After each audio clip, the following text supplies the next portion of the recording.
Alright guys, so today we're going to be fitting to the ST, the Mountune rear engine mount, which is this fairly beefy thing. So the first thing we've got to do is jack up the car.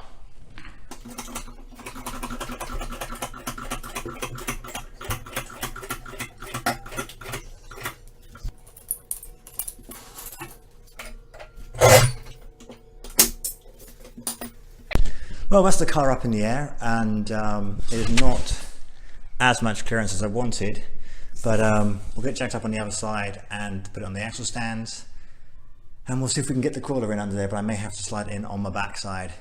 Could do with a jack that's got a bit more reach, or maybe some ramps for the next time. So there wasn't as much clearance under here as I was hoping for. One thing that does annoy me is that this drive shaft's got rust on it, which is a bit crap. But up here you'll find this little plate. I mean, that's the first part we've got to take off. I would show you me doing it, but there's no clearance under here. But then we can see Mr. Turbo. We haven't seen him before. So we've done those first two there, and that's the first step.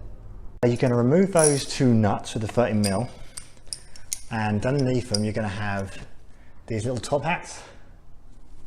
So as you take off the nuts, it's going to fall on your head, so be ready for that, and then this plate just comes out straight with it. So now we've got that first part off, we're going to move on to the other side of the same bracket.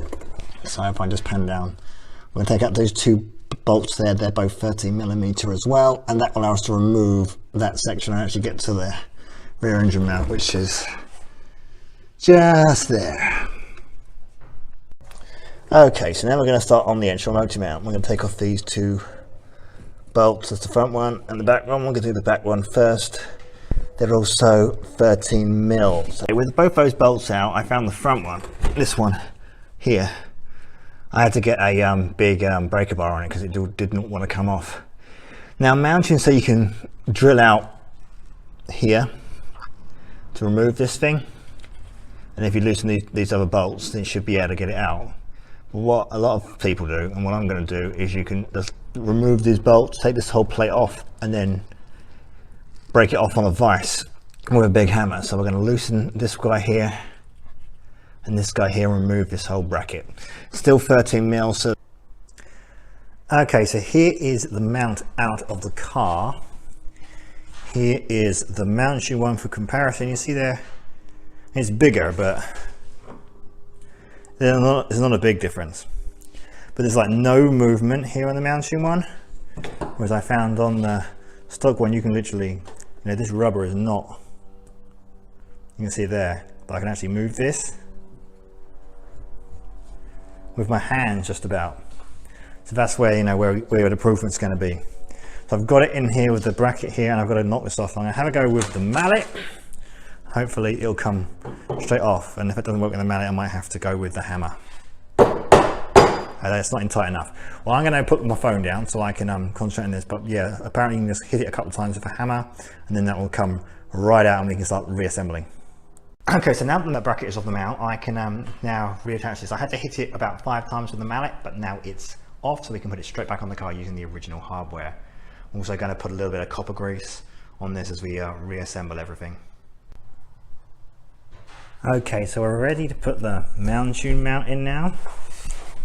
There's a small piece here that protrudes on the front. That points away from the gearbox. So this goes in here like this, and the two matching washers go on either side of its back parts. We're going to do that part first.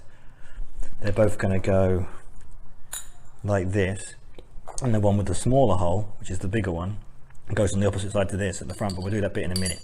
So we're going to put these two on either side here, and then we're going to mount that with the original bolt, and again we're going to use some copper grease. Okay, so I've got the rear end now. It was a bit of a tight squeeze. You've got the back part here and you've got the washers on either side. In the end I had to give it a little bit of encouragement with a mallet, but it's in there now. So now I've got to do the front. So the front one, you have the bolt here, which I've also greased up, goes through the bracket here, through the mount, and you've got that little bit that sticks out and protrudes here on that side, out the other side, through the washer, through the spacer that comes with the kit, this thing here, and then into the mount on the car, which right now is not lining up, so I may have to jiggle things around a bit. So it's one of those things we just kind of move it around. You may have to move, that's why you want this loose, so you can get in there and move stuff around a bit. You may have to move the engine slightly, so it's just going to be a bit of trial and error to get that in there, and then we can start tightening things up and replacing the rest of the brackets.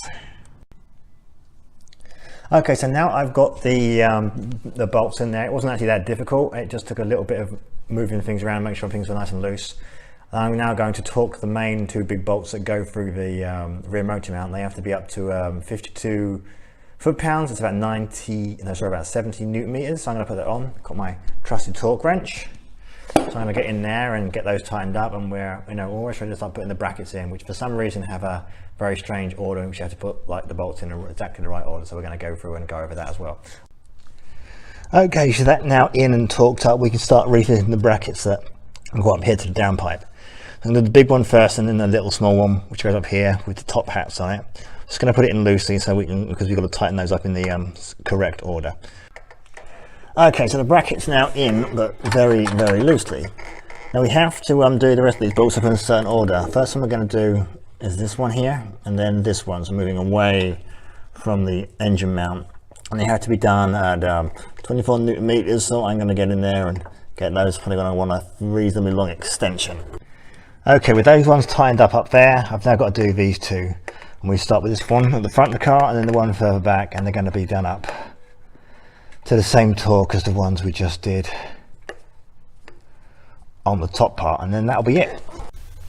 So that's the Mountune rear motor mount installed to the FiestaST. I'm really excited to try it out on the road, see what difference it makes to a launch. We've also got the Mountune strut top mount brace in there as well. That really made a difference on torque steer, so I'm really happy about that. So these two things together should really mean the maximum power from the engine onto the road, which is kind of what we're going for before we do any other kind of mods to it.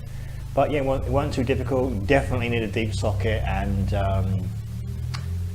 a torque wrench. But yeah, it's totally doable, and it was fun to do it yourself. But yeah, you're right under the back of the engine, so be prepared for that. I had the unfortunate thing is I couldn't get the car that high, so I didn't have much clearance between my face and the bottom of the car. When it's done, it's on, and we can move on to the next one. Okay, I'll do another video sometime soon when I lose my power of will over buying things off of Mountune's website. See you again soon.